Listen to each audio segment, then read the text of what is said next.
वैशाली, आगे पढ़िए। नमस्ते अर्पिता। नमस्ते आंटी। नमस्ते सभी योगियों को। हम लोग गीता का 8वां अध्याय पढ़ रहे हैं, अक्षर ब्रह्म योग। इसमें हम श्लोक नंबर 21 पढ़ेंगे, 21वां नंबर श्लोक पढ़ेंगे। इसमें भगवान बोल रहे हैं, श्री भगवान उवाच अव्यक्तोऽक्षर इत्युक्तः तमाहुः परमां गतिम् यं प्राप्य न निवर्तन्ते तद्धाम परमं मम। अव्यक्तोऽक्षर इत्युक्तः तमाहुः परमां गतिम् यं प्राप्य न निवर्तन्ते तद्धाम परमं मम। जो अव्यक्त अक्षर इस नाम से कहा गया है, उसी अक्षर नामक अव्यक्त भाव को परम गति कहते हैं, तथा जिस सनातन अव्यक्त भाव को प्राप्त होकर मनुष्य वापस नहीं आते, वह मेरा परम धाम है। हरिओम।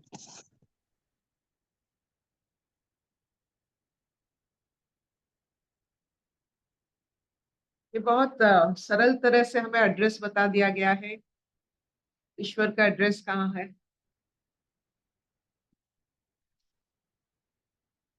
इतना सरल है ये एड्रेस कि इतने बड़े लोग ऐसे रहते हैं, पता ही नहीं चलता है। ये जो मन, बुद्धि और इंद्रियों को पता ही ना चलने देना, ये ईश्वर तत्व। आप ऐसे रहो कि किसी का मन, किसी के बुद्धि और किसी के इंद्रिय आपके ऊपर ना चले, तो आप भी ईश्वर हो। तो आज की जो झनकार है ईश्वर तत्व की, वो 2-3 शब्दों से ये अलंकार बना हुआ है। वो है अव्यक्त अक्षर परमधाम।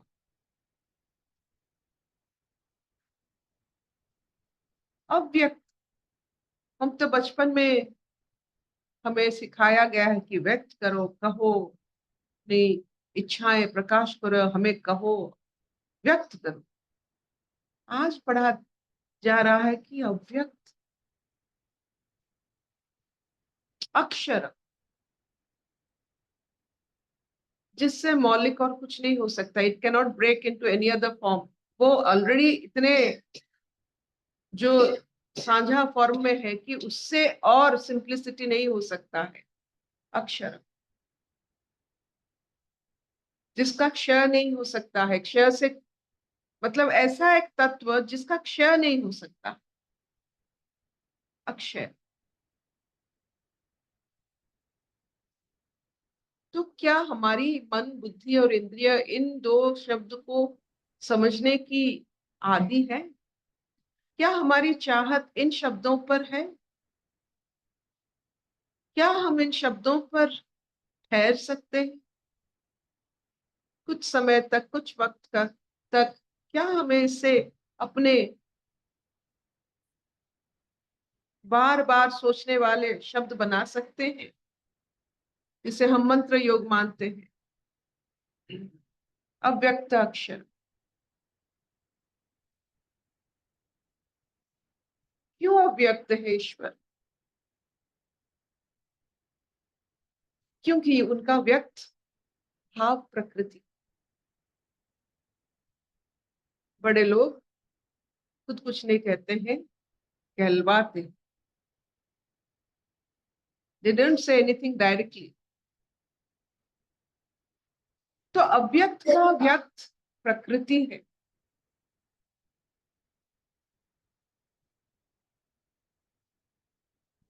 व्यक्त से अव्यक्त प्रलय है।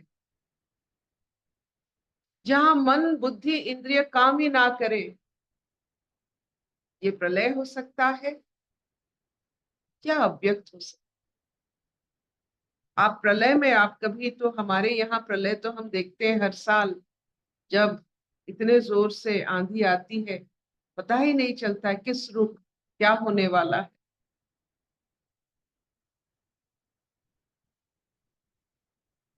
कुछ कर्म नहीं करता है, सिर्फ ईश्वर के ऊपर छोड़ देते हैं। जब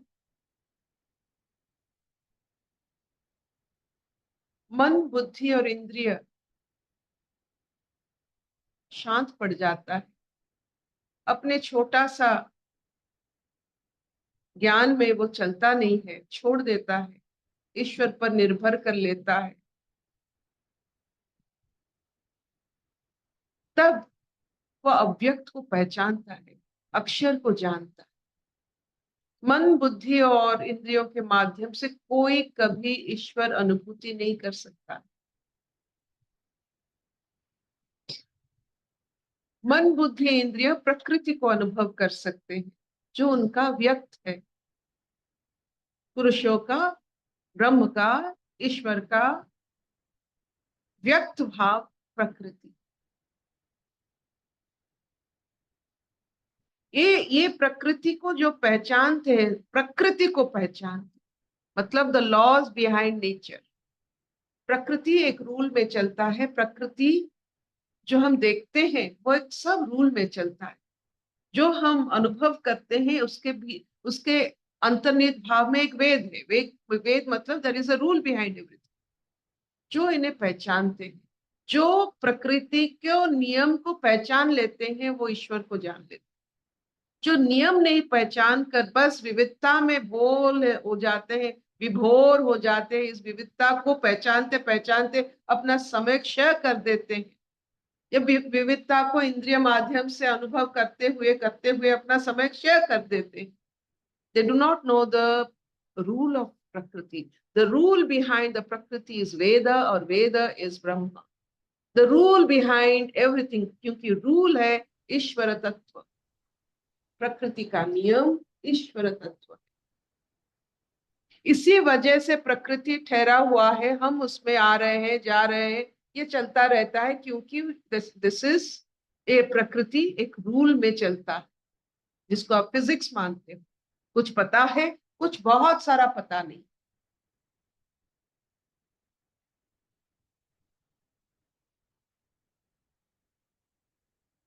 तो आज की जो श्लोक है हमें एड्रेस बताते हैं, तो क्यों ना हम इसमें थोड़ा जागृत होकर जान जाए कि बहुत सारे समय हमने मन, बुद्धि, इंद्रिय चलाए हैं, और मन, बुद्धि, इंद्रिय सिर्फ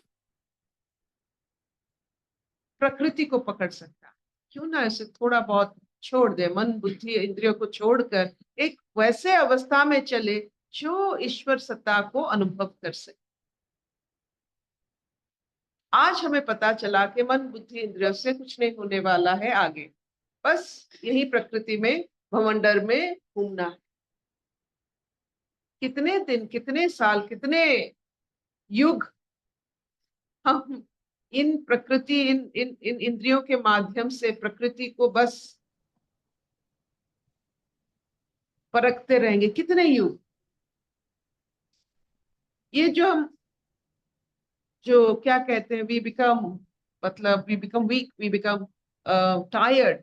हम जो टायर्ड हो जाते हैं, हम जो निहत्ता हो जाते हैं, ये निहत्तापन, ये मानसिक स्थिति, ये सब ये प्रकृति को परखते परखते इंद्रिय माध्यम से ये हमारी अवस्था है।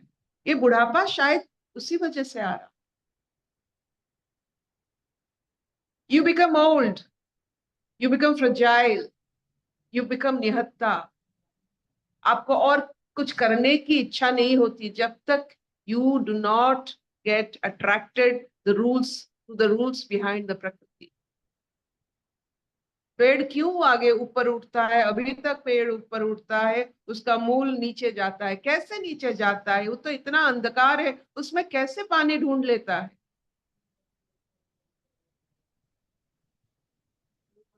Anyone who wants the rule behind the whole manifestation is a scientist, is a वैज्ञानिक, जो विज्ञान को जानते। आप जानते हो कि अर्णमय कोश से आपका शरीर, देहमय कोश, मनमय कोश, फिर विज्ञानमय कोश, फिर जाकर आनंदमय कोश, No Vijnana, no Ananda. If you do not know the rules of the game, you cannot play the game, which is samsara.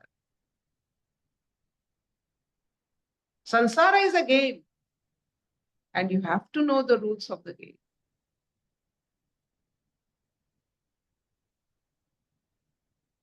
क्या इतना चलेगा?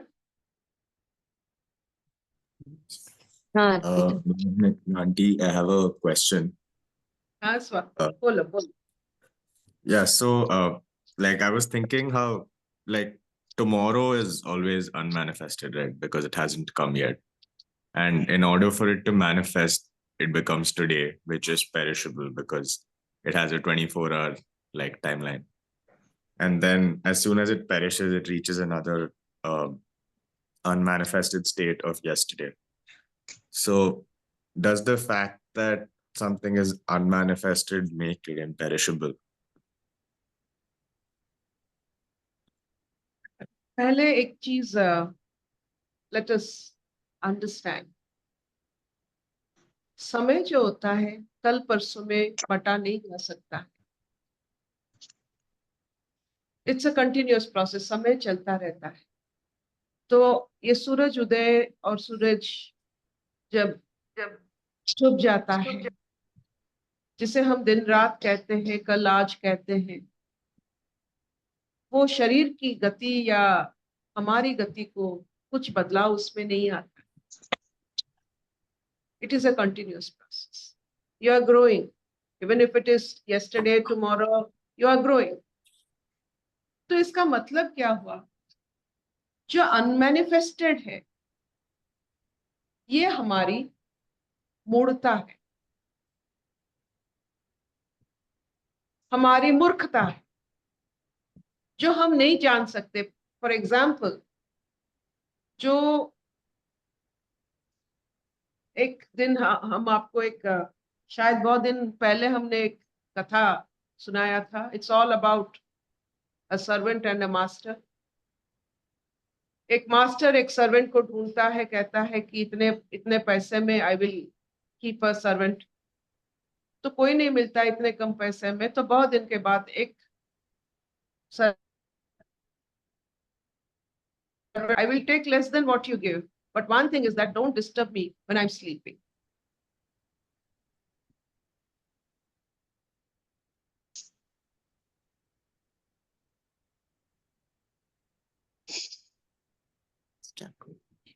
उसको उठाने की. तो एक दिन क्या हुआ, वाली थी, तो वो उस वक्त उस सर्वेंट को ढूंढे कि where is my servant, because इतने बड़े स्टोर आने वाला, इतना काम बाकी है ना, ऑल दैट शी स्टार्टेड. तो वो उनकी जो प्रॉमिस थी कि नहीं उठाएंगे, थोड़े बहुत समय उन्होंने देखा कि जो जो काम होना चाहिए था वो कर चुके हैं, क्योंकि वो खुद वैसे नहीं है. He cannot see the unmanifested early. He had a doubt. But this man who can see the unmanifested early, पहले से जो ईश्वर को जानते हैं, पेरिनियल फॉर्म को जानते हैं, they see the unmanifested quite early. जिसे हम कहते हैं जो त्रिकालदर्श. When you can see the unmanifested, then you become a visionary. जैसे आप देखो, whether it is Leeuwenhoek, whether it is any scientist, they make a hypothesis, they see it early, they just prove it. All the hypothesis that has become science and that has given us comfort of so many things has been seen earlier. कौन सोच सकता था electricity can be it can travel by such wires? कौन सोच सकता था? It was an unmanifested form.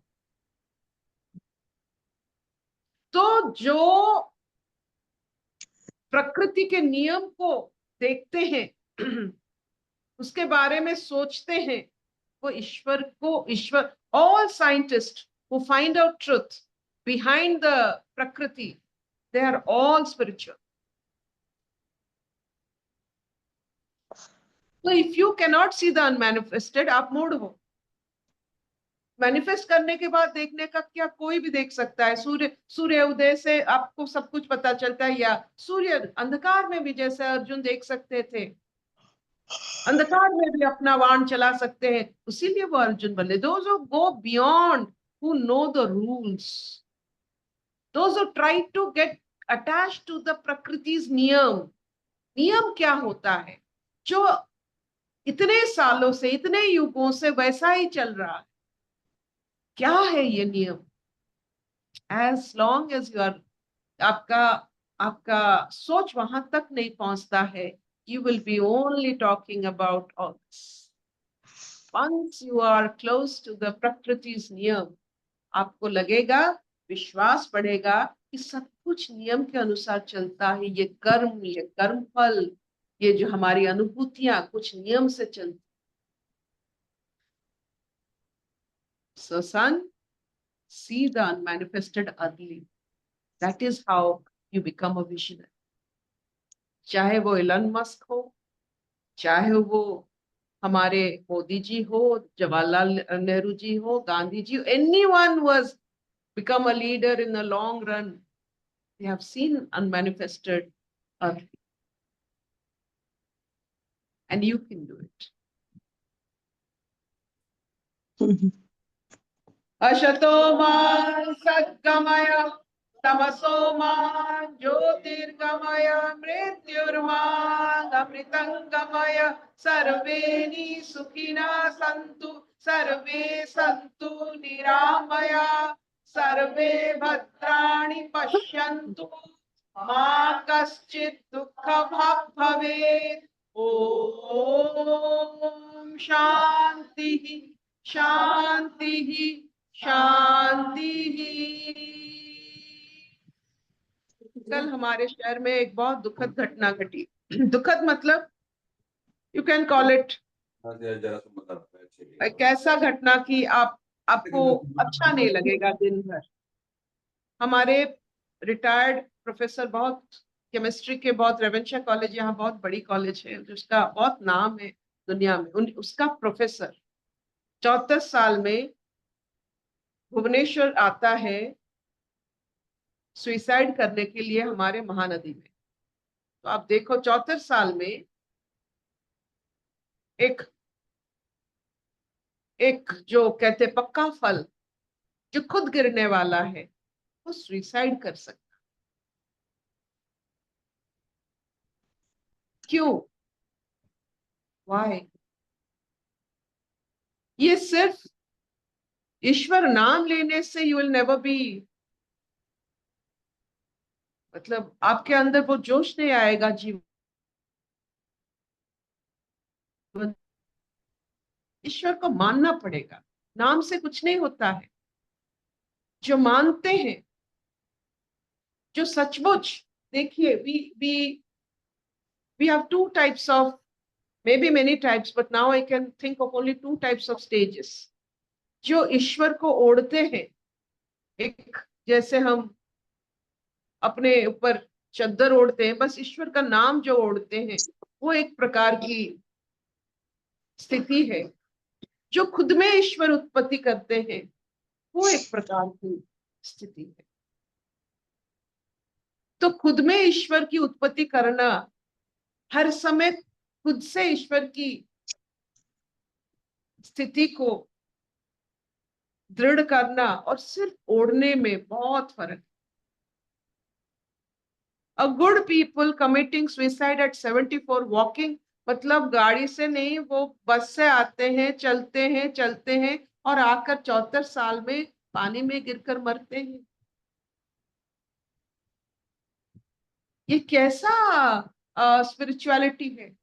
He is known as a good man, he is known as a highly scientific man. ये कैसा सोच है? जो ईश्वर को विश्वास करते हैं कभी ऐसे मर नहीं सकते। जो ईश्वर को दृढ़ता से अनुभव किए हैं वो ऐसे कभी नहीं कर सकते।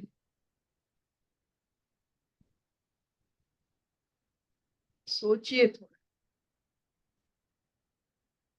बाय।